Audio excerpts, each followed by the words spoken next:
Okay, pag-uusapan po natin ngayong umaga is about kabutihan ng Diyos. Ipagdiriwang or ipagdiwang ang kabutihan ng Diyos. Sandali po tayo mag-pray. Sandali, inaya ko pa ba siya na sandali tayo yung mukhang pumikit? Let us honor the presence of God. Heavenly Father, in the mighty name of Jesus, naniniwala kami, Ama, sa pangalan ng Panginoong Hesus, patuloy may pagkakalob ang biyaya ng kaunawaan ng iyong salita. Anoint the ears of the hearer and even my lips, O God. Pagpalain mo ito. Allow every words na lalabas sa aking mga labi ay may taglay na kapangyarihan. Siya siyang patuloy na magbabago ng puso ng bawat isa sa amin at patuloy siyang magagamit, Panginoon, upang maparangalan ka. This we pray in Jesus' name. Amen and amen. Yan.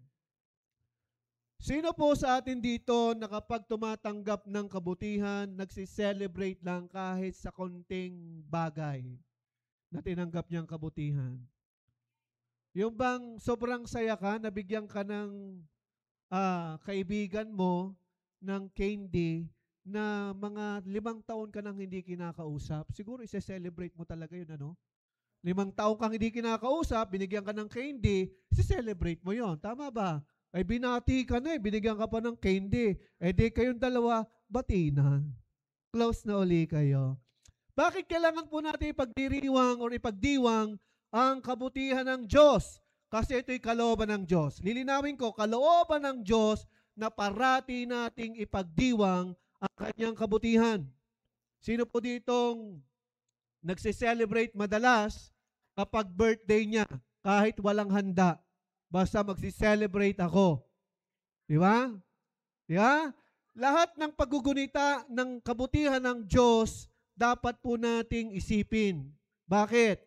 Dahil ang Diyos mismo ang nagagalak sa ating buhay kapag naaalala natin ang kanyang kabutihan. Amen? Ang atin pong topic sa kwento po ni David. Yan, paksuyo nga anak ng ating slide. Doon muna sa pinaka-highlight. Yan.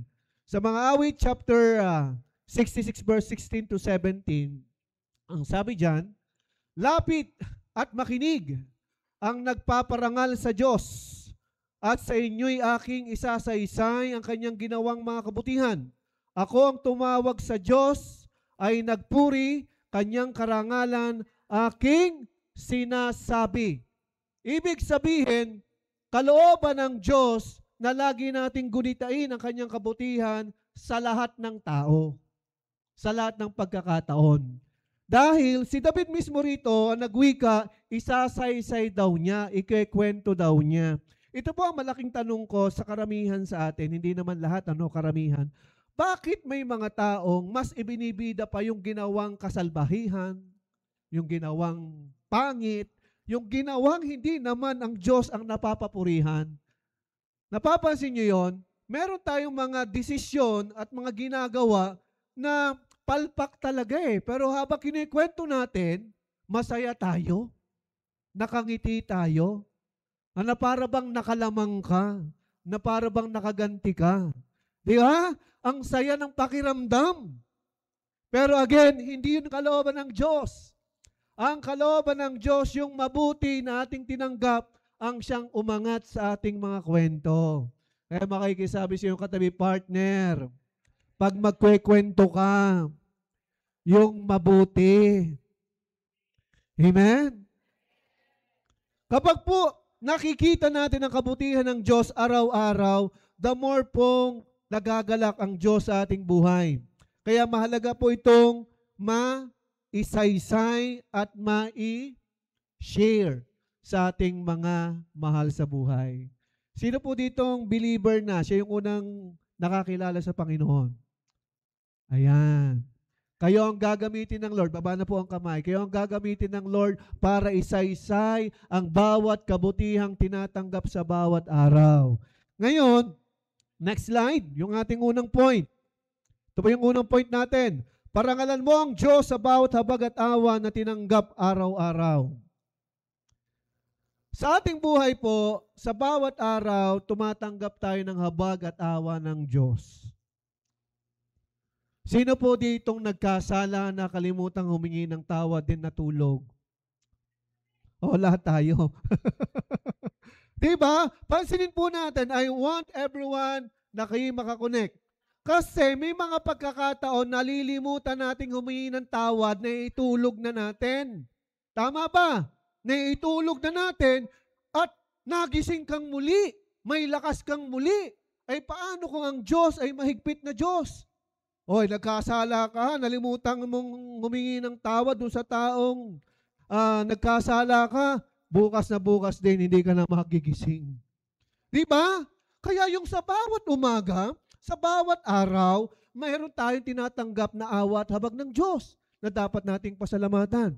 At di ba may dumadating yung pagkakataon, may bumubulong sa atin na makipagbati ka na. Matagal-tagal mo na rin namang tiniis. Di ba? Ngayon, kapag ganun po ang ating kaisipan, ang Diyos ang napaparangalan. Dahil naparito ang Panginoong Hesus upang magdala ng kapayapaan, magdala ng kagalakan mula sa ating Ama. Kaya kapag ikaw ay may kaisipan na laging nakikita ang kabutihan ng Diyos, gumaganda ang buhay. Makikisabi sa iyong katabi, ang ganda ng buhay mo. Deklarasyon po yan, ha? Ayan. Nakakonect na po ba ang lahat? May magandang buhay tayo sa Panginoon. Let us see yung kwento ni David. Next slide na, may kisuyo. Sa 2 Samuel chapter 12, verse 13 to 14, sinabi ni David kay Nathan, nagkasala ako sa Panginoon. Sumagot si Nathan, pinatawad ka na ng Panginoon. Hindi ka mamamatay sa kasalanang ginawa mo. Pero, yan may pero, dahil sa ginawa mo, binigyan mo ng dahilan ang mga kalaban ng Panginoon na lapastanganin siya, kaya siguradong mamamatay ang anak mo. Ito po'y tunay na pangyayari sa Biblia na nagbibigay po ng bigat ng nagagawang kasalanan sa buhay ng tao. At during the time na nagkasala po si David, si Nathan po, propeta po yan. Kadalasan po sa Old Testament, ang isang hari laging may kasamang propeta. Meron siyang guidance galing sa mga lingkod ng Diyos. Yun po yung mga panahon noon. Ngayon, nagkasala po si Nathan, para makakonect lang po ang lahat. Si David, okay? At si Nathan ang kasama niyang propeta. At yung kasalanan po ni David ay nangapit bahay ang kanyang desire. Nangapit bahay ang kanyang desire. Lumampas sa kanyang kaharian. Ito naman si Bathsheba, ba't ba naman naligo sa isang liguang walang bubong? Yun po ang kwento doon. Ay ang ating hari, si David, nasa tuktok ng kanyang trono at nilalanghap niya ang sariwang hangin doon sa tuktok din ng kanyang trono. Ay hindi sa kalayuan, ay doon pala naliligo si Bathsheba na walang bubong. At napansin po yun ni David at nakita po ang kagandahan ni Bathsheba. And after that, doon na nahulog sa pagkakasala si David. Pinagnasahan niya na si Bathsheba na mahilig maligo sa banyong walang bubong. O kaya kayo ha, check nyo kung may mga bubong ang inyong mga bahay, ang inyong mga CR. Baka mamaya ay ano yan. Ang nangyari, nagkasala si David. At yung tinutukoy na anak ay anak niya kay Bathsheba. Ganun po ang nangyari. Okay? Pero sa ating pong panahon, may grace na ang Lord. Okay? Hindi man natin alam ang ating nakalipas, pero may biyaya ang Diyos. Amen? Ganun po ang nangyari. Nagkasala si David at nag-ayuno siya. Ikikwento ko na kasi pag binasa ko hahaba pa. Nag-ayuno siya ng 6 na araw, hindi rin kumain, as in ipinaramdam niya sa Panginoon ang kanyang sinseridad na paghingi ng tawad. At si David mismo nagsabi sa Diyos, Ama, wag mo nang itulot na ang anak ko'y mamatay. Pero again, may desisyon na ang Diyos. Namatay po talaga ang kanyang anak. And on the seventh day, okay, nung ikapitong araw, hirap na hirap yung kanyang mga tauhan na sabihin sa kanyang patay na ang kanyang anak kasi natatakot baka magwala lalo. Pero napansin ni David sa kanyang mga tauhan, yung bulong-bulungan ay na-anticipate niya na namatay na yung anak niya. And after nun, naligo na siya, kumain, at nagpuri sa Panginoon. See? Yung ginawa ni David, bagamat meron siyang kasalanan, tinanggap niya yung parusa. Amen? Tinanggap niya yung parusa, and after may bigay ng Diyos ang parusa, on the seventh day, doon na siya kumain, naligo, na parang walang nangyari. Madali po yung maunawaan, nakapag-move on na si David after nung pangyayaring iyon. Ngayon, ano yung connect? Tayong lahat may nagagawang kasalanan. Tama ba? Lahat tayo may nagagawang kasalanan. Tularin natin si David. Anong ginawa ni David? In-acknowledge niya ang kanyang kasalanan. Inamin. Meaning, nag-reveal siya. Most of us, ayaw nating mag-reveal ng kasalanan. Tinatago pa natin. Iniingatan pa natin. Di ba? Kay David, hindi niya ginawa yun. Kasi hindi naman natin may tatago sa Diyos ang ating kasalanan. Tama ba?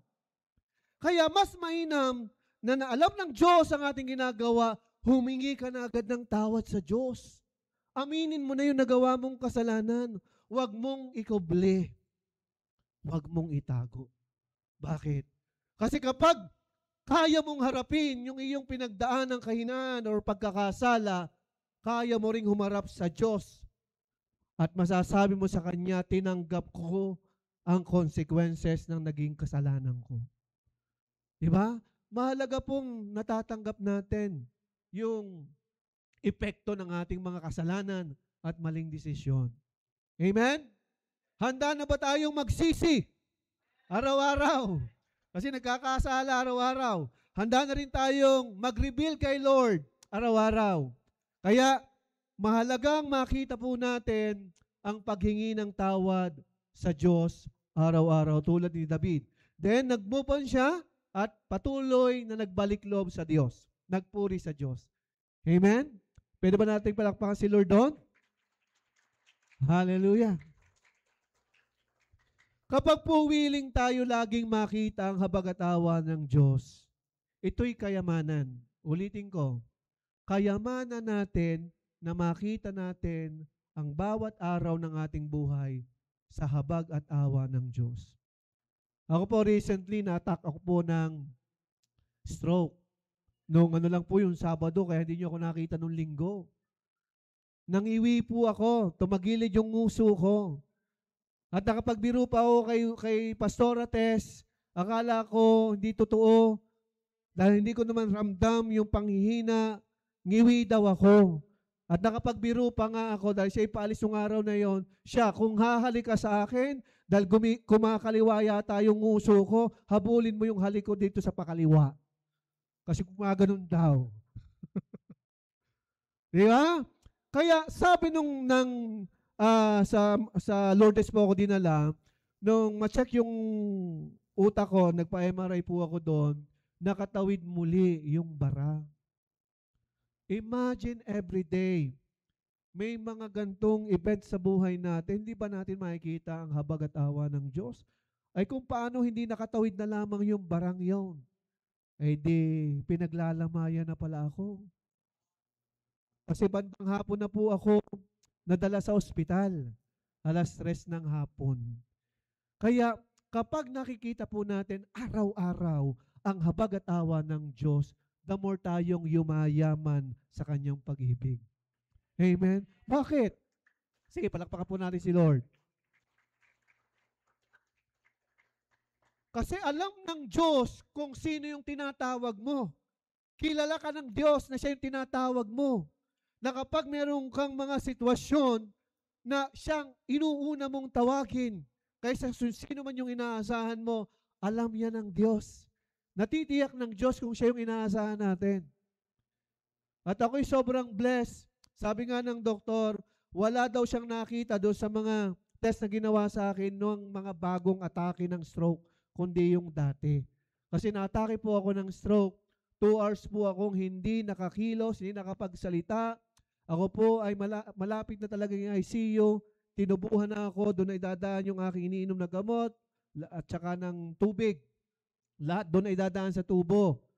Ang huli na lang ay na-diaper na rin ako. Ang kulang na lang ay yung catheter, yung daanan ng ihi, doon pa dadaanin. 2 hours po akong diagnosed na stroke talaga at i-ICU na. Then, laging paulit-ulit sa isipan ko kasi sa isipan ko healthy ako kaya lang yung katawan ko walang anumang galaw. Sa isipan ko sabi ko, Lord, ikaw ay mabuti, ikaw ay mabuti. Hindi mo hahayaan sa gantong sitwasyon ang kabutihan mo'y matapos na lamang. Then after 2 hours, nakapagsalita ako. At ang unang lumabas sa aking labi na medyo bulol pa, mabuti ang Diyos. Kaya kailangan ipagdiwang. Di ba? Kaya kung may tinatanggap kang kabutihan, kumari, life and death, na kung wala ang kamay ng Diyos, nasagasaan ka na sana. Namatay ka na sana. Napahama ka na sana. Kaya dapat nating ipagdiwang. Kasi kapag ipinagdiriwang natin ang kabutihan ng Diyos, ipinagdiriwang natin ang dakilang pangalan niya at ang kanyang pag-ibig sa ating mga buhay. Amen? Nakakakonekta po ba ang lahat? Alalahanin niyo yung mga tinanggap na kabutihan, dapat nating i-celebrate. Next slide na. Yan. Number 2. Samantalahin na magpuri sa Diyos habang may taglay na buhay at lakas ng katawan. Sino po ditong malakas sumigaw? Malakas kumain! Para naman kung ilan lang malakas kumain ha. Baba na ang kamay. Lahat tayo malakas pa. Amen. Di ba? Ang sabi dito, kapag nagdiriwang tayo ng kabutihan ng Diyos, dapat samantalahin natin ang magpuri sa Diyos. May lakas tayo, kaya binigyan tayo ng lakas ng Lord para magtaas ng kamay, para umawit sa Kanya. Ito may lagi kong sineshare sa sino man. Kapag nagtataas ka ng kamay, ito'y tanda ng pagsuko sa Diyos. Pag nagtataas ka ng kamay, ito'y pagdideklara ng victory sa buhay mo, sa future mo. Yung hindi mo pa nakikitang tagumpay, inilalatag na yan ng Diyos sa iyong buhay. Katulad ni Moses. Kung mababasa niyo po yung kwento niya, bakit po kaya ginawa sa buhay ni Moses na si Aaron? Every time na merong pakikipagdigma ang mga Israelites, kapag nakataas ang kamay ni Moses, nagtatagumpay ang mga Israelita. And the moment magbaba ng kamay si Moses, natatalo ang mga Israelites. Anong meaning nun? Diba? Bakit kaya intentional itong ginawang halimbawa ng Diyos? Kasi kapag nagtaas po tayo ng kamay, ito'y tanda ng pagsuko ng Diyos, pagsuko natin sa Diyos, at pangalawa, ito'y tanda ng tagumpay. Amen? Lalo kung ikaw ay may dinadalang problema, huwag mong hayaang hindi mataas ang kamay mo, samantalahin mo. Habang may pagsubok, itaas mo ang kamay mo. Dahil may kaaway. Ang diablo, si Satanas, kapag nakitang, ay, marami na nga ang problema, bat-bat na nga ng pagsubok, wala na nga ang pera, hindi pa magpuri sa kanyang Diyos. Hindi pa magtaas ng kanyang kamay sa kanyang Diyos. Pinagtatawanan tayo ni Satanas. Pero the moment nagtaas ka ng kamay, ang kamay ng diablo nawawalan ng access sa buhay mo. Bakit? Nakakapit ka na kay Lord. The moment physically nagtataas ka ng kamay, sa spiritual may manifestation yan. Kasi lahat na nangyayari sa physical na ginagawa natin, nakaka-connect ito sa spiritual. Amen? Kaya kapag nagtaas tayo ng kamay, isipin mo lagi na ang Diyos ang inaabot mo. Amen? Ano yung verse natin? Kawikaan chapter 16 verse 24. Ang matatamis na salita ay parang pulot-pukyutan, nakakapagpasaya at nakakapagpasigla ng katawan. Tunay, di ba? Kapag ang mga salitang naririnig natin ay encouragement, mga salitang hindi ka biniblame or sinisisi, mga salitang binibigyan ka ng pag-asa, tiyak, sisigla ka. Amen?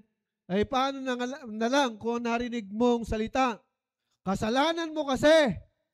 Ikaw kasi, magdusa ka. Wala na. Ikaw, na nakarinig ng ganitong salita, lalaban ka pa sana. Kaya lang nakarinig ka ng ganong salita sa tao pinagkakatiwalaan mo pa. Kaya nga po, may mga cases ng depression to the point meron nagpapakamatay. Diba? Dahil na-depress sa iyong sinabi. Kaya kung magsasalita ka rin lang, make sure merong buhay. Yung magdadala ng buhay. Maki-practice nga sa iyong katabi. Tingnan mo yung katabi. Practicein mo. Tingnan mo siyang eye to eye. Eye to eye. Check mo eye to eye. O kung babae yan, gumaganda ka talaga.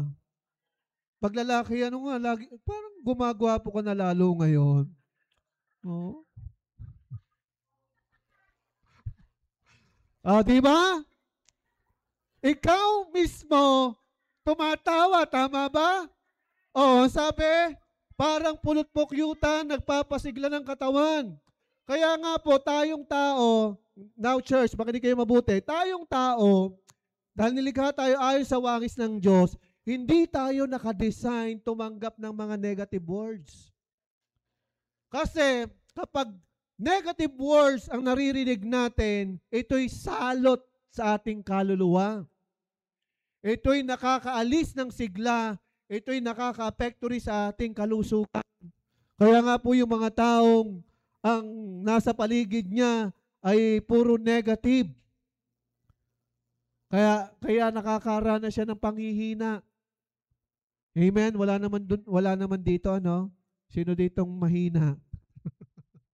Di ba? Wala dito. Ayan. Ano po yung ating verse? Meron pa po yan. Pasuyo. Awit chapter 51 verse 6 to 10. Nais mo sa aking isang pusong tapat, puspusin mo ako ng dugong ng dunong mong wagas. Ako ay linisin, sala ako'y hugasan at ako'y puputi ng lubusan. Sa galak at tuwa ako'y puspusin, butong nangihinay muling palakasin. Ang kasalanan ko'y iyon ang limutin, lahat kong nagawang masamay pawiin. In verse 10, isang pusong tapat sa aking likhain, bigyan mo, O Diyos, ng bagong damdamin. Lilinawin ko sa iyo at sa akin, sa ating lahat. Kailangan natin ng bagong damdamin. Kailangan natin ng bagong damdamin mula sa Diyos tulad ni David. Ang taong nagkasala po, dumudumi ang puso. Lilinawin kong mabuti, every time na magkasala tayo, dumudumi ang puso natin, naapektuhan ang kaluluwa natin. Katulad ni David, nagpapalinis, hugasan mo ako, Diyos. And then, nilinaw niya na kapag ang galak at tuwa mula sa Diyos ay dumaloy sa kanya, lalakas siyang muli. Kaya nga mahalaga po ang ating Sunday service. Amen? And then nilinaw dyan, pusong tapat. Aminin na natin, tayong lahat hindi tapat sa Diyos. Tama ba? Kaya ang Diyos, nagkakalob ng bagong damdamin. Kaya i-desire natin yon. Amen? Handa na ba tayong tumanggap ng bagong damdamin? Amen. And next slide na. Meron pa ba? Ayan. Verse 11, sa iyong harap ay huwag mong alisin, iyong banal na espiritu'y paghariin. Minention dito yung Holy Spirit. In verse 12, ang galak na dulot ng iyong pagliligtas, ibalik at ako po'y gawin mong tapat. Yung salitang ibalik, ito'y paggugunita or in remembrance ng tinanggap nating habag at biyaya ng Diyos. Kaya nga po mahalagang isinusulat natin yung mga tinatanggap nating biyaya ng Diyos. Even si David, ang sabi niya, maalala niya tuwina ang kabutihan ng Diyos. Kasi kapag wala tayong problema, wala tayong sakit, wala tayong pagsubok, at malaya natin nagagawa ang gusto natin, nalilimutan natin ang Diyos. Yeah? Pero dito, binigyan diin ni David yung kanyang paghingi ng pusong tapat. Then, ibalik at ako ay po'y gawing mong tapat kung magkagayon na aking tuturuan sa iyo'y lumapit ang sino daw tuturuan ni David? Ang makasalanan. Ibig sabihin, meron pala tayong role. May obligasyon pala tayo na kapag tumatanggap tayo ng habag at awa ng Diyos, ng kanyang kabutihan, yung mga makasalanan na nakikita natin sa ating paligid, yung mga mahal natin sa buhay, dapat pala natin silang turuan na magbalik loob sa Diyos tulad natin. Amen? Handa na po ba tayo na magturo sa paraan ng ating buhay na binago? Amen? And then, tagapagligtas ko at aking ihahayag ang pagliligtas mo. Tulungan mo akong makapagsalita at pupurihin ka sa gitna ng madla. Ibig sabihin, wag po nating ikahiya. Kung pinagdiriwang natin ang kabutihan ng Lord, sabihin natin sa mga tao, wag tayong mahiya. May kisabi sa iyong katabi, wag kang mahiya. Okay. O, isa pa, wag kang walang ya. Joke lang. Okay. Walang hiya. O dapat wala tayong kahiya-hiya kapag kabutihan ng Diyos. Ipagdiriwang natin no? Then, next slide na. Ayan, last point. Hallelujah, patapos na po. Number 3, mahaling lubos ang salita ng Diyos, sapat ito'y nagbubunga ng pambihirang karunungan. Ang mundo po, ang basis ng talino ay sa achievement at success. Wala pong masama doon. Lilinawin kong mabuti. Ang mundo, ang basis ng talino ay yung achievement at yung success na narating. May natapos, may pinag-aralan, pero may mga pagkakataon salat sila sa salita ng Diyos. Pasinin po natin kapag wala ang salita ng Diyos, magaspang ang ugali. Matalino nga, hindi man makipagbagayan ng mga kasama kasi ang gaspang ng ugali. Di ba may mga ganon? Nilalayuan ka na at iniiwasan kasi ang gaspang ng ugali. Wala nun dito, amen? Wala nun dito. Dahil meron tayong pagmamahal sa salita ng Diyos. Ano yung verse natin? Sinong gutom na? Oh, marami na. Hindi ko pa naman napapakinig yung kulo ng inyong mga tiyan. Mamaya, lapit natin yung mic. Ito na, last na. Mga Awit, chapter 19, verse 7 to 8. Ang batas ni Yahweh walang labis, walang kulang. Ito'y nagbibigay sa tao ng panibagong lakas. Kaya nga po, kapag ikay masasakitin, magbabad ka sa salita ng Diyos, nakakasigla po yan. Ang mga tuntunin ni Yahweh mapapagkatiwalaan. Nagbibigay ng talino sa payak na kaisipan. Ibig sabihin yung makikitid na isipan. Yung ang katwiran, hindi mo maintindihan. Pwede daw dagdagan ng Diyos ng talino. Ang mga utos ni Yahweh ay makatwiran. Ito'y nagpapasaya ng puso at kalooban. Ang mga tagubili ni Yahweh ay tama. Nagbibigay sa isipan ng hustong pangunawa. Ngayon, lalayo ka pa ba sa mga taong walang bukang bibig kundi mabuti ang Diyos at nangangaral ng kanyang kabutihan? Lalayuan pa ba natin sila? Di ba? Hindi.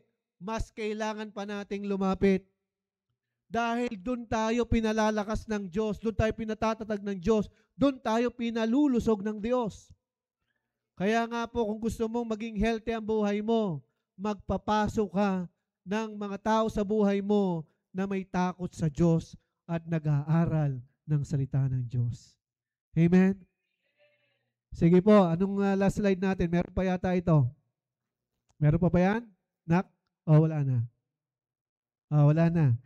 Sige, tayo po'y tumayo na.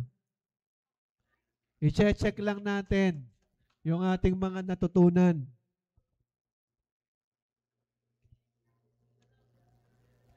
Bakit po kailangan patayuin mo pa kami, pastor? Kasi po, kanina pa ako nakatayo dito. Di kayo naman, joke lang po yun. Kailangan po nating tumayo para yung ating physical presence, yung ating emotional presence, yung ating mental presence ay magising po natin. Amen? Lalapit tayo sa Lord as if tayong lahat may kanya-kanya tayong pagsiselebrate or pagdiriwang ng kabutihan ng Diyos. Ngayon, habang ikaw ay nakatayo, alalahanin mo or gunitain mo yung lahat ng tinanggap mong kabutihan. Is it really something na kailangan nating i-celebrate yung kabutihan ng Panginoon? Na kailangan nating ipakita sa Lord na nagpupuri tayo sa Kanya dahil sa tinanggap nating kabutihan? And the good thing is, nagbibigay ang Diyos ng bagong damdamin. Kaya, kailangan talaga natin ng Diyos. Amen? Ang hirap mabuhay kapag wala tayong kinukuhanan ng lakas. Minsan nga, yung mga taong inaasahan pa natin, sila pa yung hindi natin maasahan. May mga pagkakataon, bagsak na tayo. Pero andyan ang Diyos. Nandyan si Lord. Naghihintay lang ng ating pagdiriwang sa Kanyang kabutihan. Lilinawin ko sa bawat isa. When we sing this song, gunitain mo yung lahat ng kabutihan na tinanggap mo. Iba't iba ang tinanggap natin kabutihan. Gunitain mo, alalahanin mo, banggitin mo sa isipan mo as if kausap mo ang Diyos. Tandaan po natin, the Holy Spirit is resting. Kasama natin, sa buhay natin, sa puso natin. Andyan siya. Kaya kapag ginugunita mo sa iyong alaala, sa iyong memory yung kabutihan ng Diyos, at masabi mo sa Panginoon, nais kitang papurihan, nais kitang handugan ng aking lakas, ang Lord mismo ang magko-confirm na pagkakalooban kita ng bagong damdaming masigla, masaya, na hindi na muling matatakot sa anumang pagsubok. Amen? Come on, let us sing this song. Sundalisan ang aming nais. Chorus? Chorus na chorus. Isang pusong tapat, Come on, na sa'yo'y nagmamahal. Isang pusong sa'yo'y walang alinlangan. Come on. Isang pusong tinitibo na ika'y parangalan. Handog ko'y pagpupuri sa'yo lamang. Come on, encourage everyone. Open your lips. Start praising the King of Kings and the Lord of Lords. pusong tapat Na sa'yo'y nagmamahal. Isang pusong sa'yo'y walang alinlangan. Isang pusong tinitibok na ika'y parangalan. Handog ko'y pagpupuri sa'yo lamang. One more time, with all your heart. Come on. Isang pusong tapat na sa'yo'y nagmamahal. Isang pusong sa'yo'y walang alinlangan. Isang pusong tinitibok na ika'y parangalan. Handog ko'y pagpupuri sa'yo lamang.